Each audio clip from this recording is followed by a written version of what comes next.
Hi, welcome. Enjoy the content, subscribe, and turn on notifications. Madeline grew up in a small town where everyone knew each other by name, and any personal achievement was a reason for collective celebration. The daughter of a construction worker and a seamstress, she knew from an early age that if she wanted to achieve something big, she'd have to work twice as hard. The idea of studying medicine came to her during childhood, when she saw a neighbor being treated by a doctor during an emergency.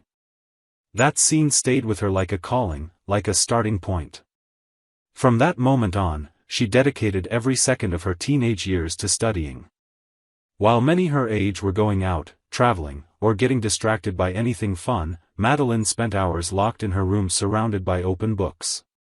Her effort paid off. She had been accepted into one of the most respected universities in the country. It was a life-changing moment. At the farewell party, neighbors, friends, and even people she barely recognized showed up just to wish her luck. That goodbye meant more than just moving away. It felt like she was carrying the dreams of the entire community on her shoulders. The first years of medical school were tough. The workload was intense, and the pressure she placed on herself was even heavier. Still, Madeline stood out. Teachers praised her dedication, classmates admired her focus and kindness. She managed to balance the coldness necessary for dealing with clinical cases with the empathy needed to truly listen to patients. This balance made her an admirable future doctor. It was in her third year that Connor entered her life. He was a business major but attended classes in the same building, and they met by chance in line at the campus cafe. Their conversation started with casual comments about how long the wait was, but it stretched on like they'd known each other for years. Connor was different. He had a light-hearted way of seeing life, which sharply contrasted with the constant weight Madeline carried. He came from a stable family, had ambitious plans, but somehow always had time to listen, to laugh, to notice details that daily routines often crushed. The conversations turned into meetings. The meetings became dinners. And slowly, they became inseparable. There was something in Connor's gaze that gave her comfort, as if he was silently saying everything would be okay, even when nothing really pointed in that direction. Madeline allowed herself to feel this love, despite her fears and inner warnings. She knew love could be distracting, but with him, it felt different. Connor didn't take away her focus, he added to it. As graduation approached, marriage naturally became part of their conversations. It felt like they had lived years beyond the 3 they had actually shared. And shortly after graduating, they decided to make it official. The ceremony was simple, filled with loved ones, and marked by a sense of certainty. It was as if both had found the exact missing piece of their lives. Over time, they built a solid routine. They shared responsibilities, supported each other through professional challenges, and dreamed of a life combining personal success with family. The problem is that when everything seems perfect, it's easy to forget to nurture what holds it all together. Love, no matter how strong, doesn't survive on its own. Slowly, the time they used to spend together got replaced by night shifts, meetings, projects. Conversations became rare. Glances drifted further apart. It was like a silent wall was growing between them without them noticing. Madeline felt it, but she tried to justify it with tiredness, goals, deadlines. She still loved Connor, but sometimes it felt like she was married to a ghost, someone physically present, yet too distant to reach. Still, she kept going. Because she believed difficult phases are normal. Because she had always been taught not to give up easily. Because deep inside, there was still a spark, the hope that things would return to normal. With this thought, she decided to start taking better care of herself. She found a gym near the hospital, something that fit her tight schedule. She wanted to feel better, lighter, more alive. She had no idea that by doing so, she was opening a door that would change the course of her life. But until this point, everything seemed fixable. Everything looked like a road with just a few curves. But the most dangerous turn hadn't arrived yet. And when it did, it came without warning, without time to break. Signing up for the gym was a simple, almost automatic decision. Madeline wanted to move her body and maybe clear her mind between shifts. The hospital routine had become too demanding, and the growing distance between her and Connor made everything even heavier. She preferred keeping busy with new activities rather than facing the silence of conversations that had stopped happening. It was in the second week of training that Patrick reappeared. He was also a doctor and had crossed paths with Madeline in past surgeries and shifts. Always a person with a bold personality, Patrick was the kind who spoke loudly, laughed easily, and made his presence known wherever he went. He believed charm opened doors and often forced his way in without asking permission. When he saw her there the first time, he smiled and struck up a conversation like they were old friends. He talked about the hospital, about residency days, about how nice it was to see a familiar face outside of work. She responded politely, but kept her distance. It wasn't the right time for closeness. Even so, he started seeking her out more often. He always had an excuse, asking for help with equipment, complimenting her progress in training, suggesting they stretch together. He was subtle enough not to seem invasive, but persistent enough to be uncomfortable. Madeline noticed everything, but at first tried to take it lightly. She thought maybe she was overreacting, reading too much into things. Deep down, she was proud of maintaining control. But inside, the balance she valued so much was beginning to break. Long shifts at the hospital, the coldness between her and Connor, sleepless nights trying to understand exactly where everything started falling apart. Amid all this, Patrick seemed like an escape. He offered ease, attention, asked questions Connor no longer asked, complimented little details no one else seemed to notice anymore. On that particular night, Madeline had argued with Connor over text. A silly misunderstanding, but it escalated quickly due to both of their lack of patience. His short reply was the last thing she read before heading out to train. She arrived at the gym trying to focus, but her thoughts pulled her elsewhere. During the workout, Patrick approached again. He commented on her tired expression, joked about how deeply she breathed with each exercise, and ended by saying she deserved someone who truly saw her. The words were carefully chosen. Madeline felt a lump in her throat. It wasn't planned. Or premeditated. It was like something inside her had quietly broken, and in that moment, she simply let go. After training, the two left together, and everything happened faster than comfortable. Madeline knew exactly what she was doing. Knew what she was destroying. But it felt like she was numb, like she wanted to see just how deep the bottom of the pit really was. Right after, came the impact. Guilt, weight, the bitter taste of choice. She returned home, took a shower in silence, sat in the living room, and stared at her own reflection for a few minutes. Connor was already asleep, as usual. And she stayed there, motionless, as if her body was present but her mind had been ripped away. The next day, she pretended everything was normal. Went to work, smiled at coworkers, faked listening to patients. But something inside her had changed forever. The worst part was yet to come. Patrick, unlike what she expected, lacked the maturity to keep quiet about what happened. He began making subtle hints, inappropriate jokes, and careless remarks around other colleagues at the hospital. The gossip gained momentum. Within days, people either knew or at least suspected. One of those people was Brandon, Connor's longtime friend. Brandon heard enough to put the puzzle together and went straight to Connor. The impact was devastating. Connor stayed silent when he heard the news. He grabbed his phone, called Madeline, and asked with a calmness that chilled her. She took a deep breath and confirmed it. No excuses. No alternative versions. Just said it happened. The call was cut off from the other end. When she got home, she found a short note. Connor had left. And it seemed final. Madeline sat on the floor and stayed there for hours. Her world collapsed around her, and there was no one to rescue her. Everything she had built, everything she believed she had under control, crumbled before her eyes faster than she could react. The betrayal, which seemed like an isolated mistake, now felt like an avalanche pushing her whole life downhill. She didn't cry. She just watched in silence, like someone watching their own story get rewritten without permission. Weeks later, finding out she was pregnant didn't bring tears or smiles. It was a moment of silence, as if time had paused in front of that positive test.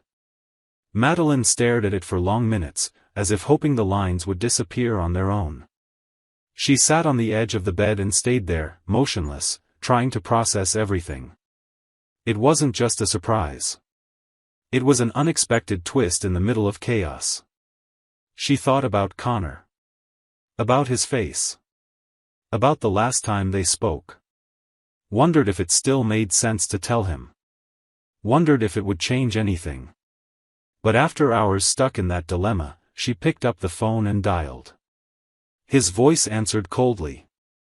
She got straight to the point. Said she was pregnant and that she was certain he was the father.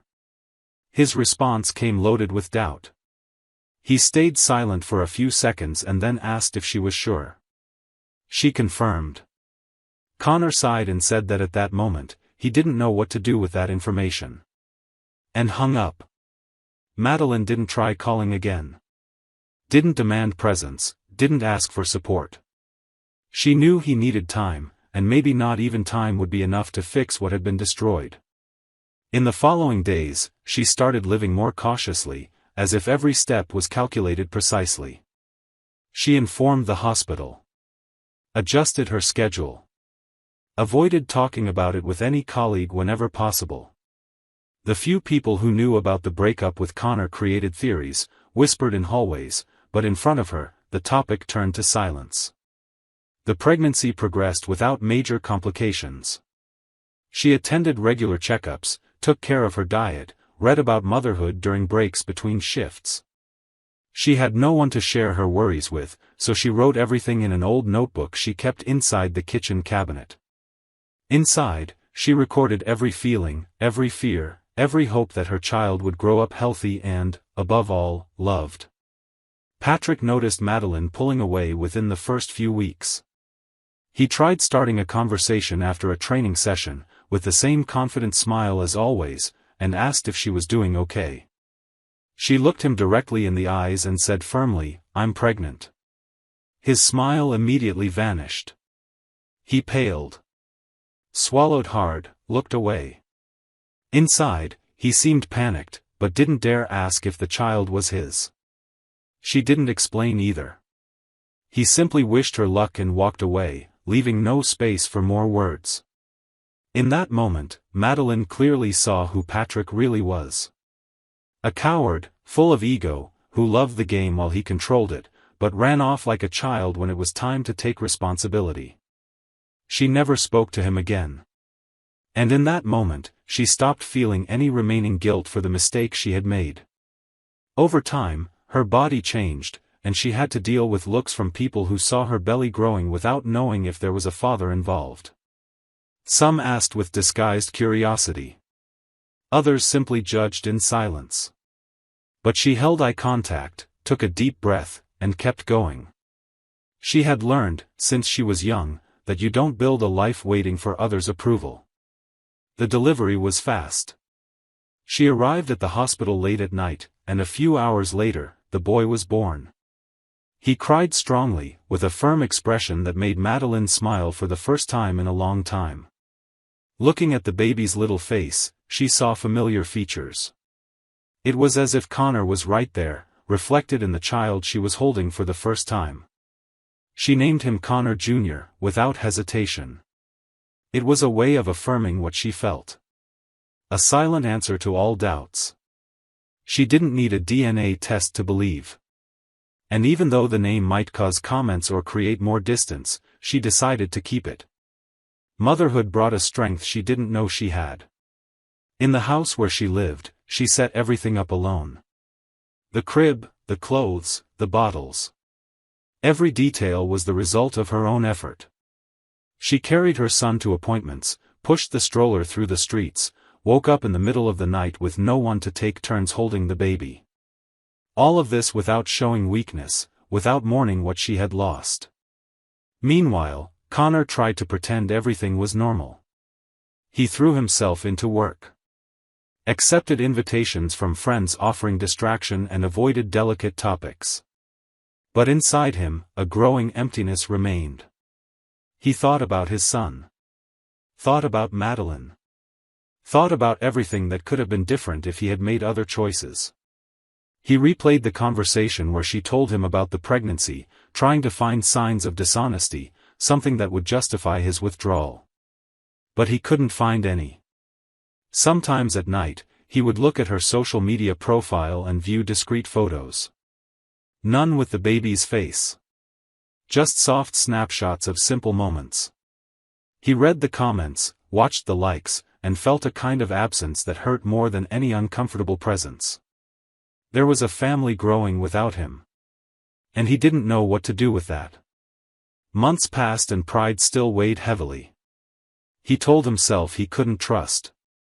That he needed certainty before getting involved again. But what bothered him most was the fact that, even from a distance, he saw himself in every step of that story. Connor was physically far away, but emotionally tied to everything. And the longer time passed, the harder it became to maintain the barrier he had built himself. Their loneliness continued in parallel, as if they lived in separate worlds connected only by an invisible bridge. And that bridge, one day, would demand a price. Because love, even when wounded, when real, finds ways to survive, even if it must endure deep pain before it can rise again. 7 months had passed since Connor Jr.'s birth, and Madeline's life continued quietly. Days were full, raising a child required energy and focus, but inside her was a strange calm. She no longer waited for calls, no longer imagined reconciliations. She had learned to deal with absence like someone learning to live with a scar. It left marks, but didn't hurt all the time. What Madeline didn't know was that her story was about to take another unexpected turn. That morning, a medical event gathered former students and hospital professionals for a lecture on complex clinical cases. Madeline hesitated about attending.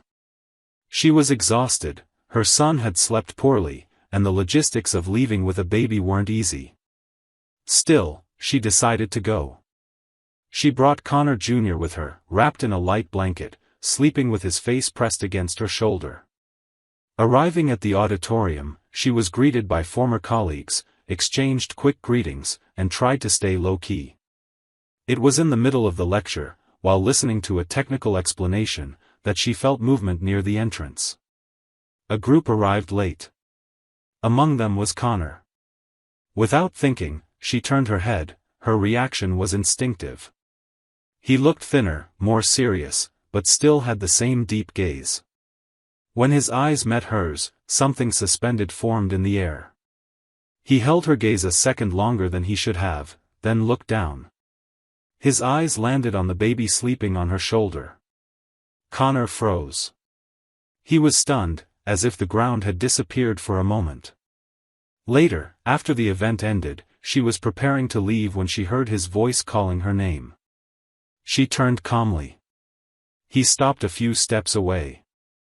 They looked at each other, neither knowing how to begin. It was he who spoke first. "He's my son." She simply replied, "You can see for yourself."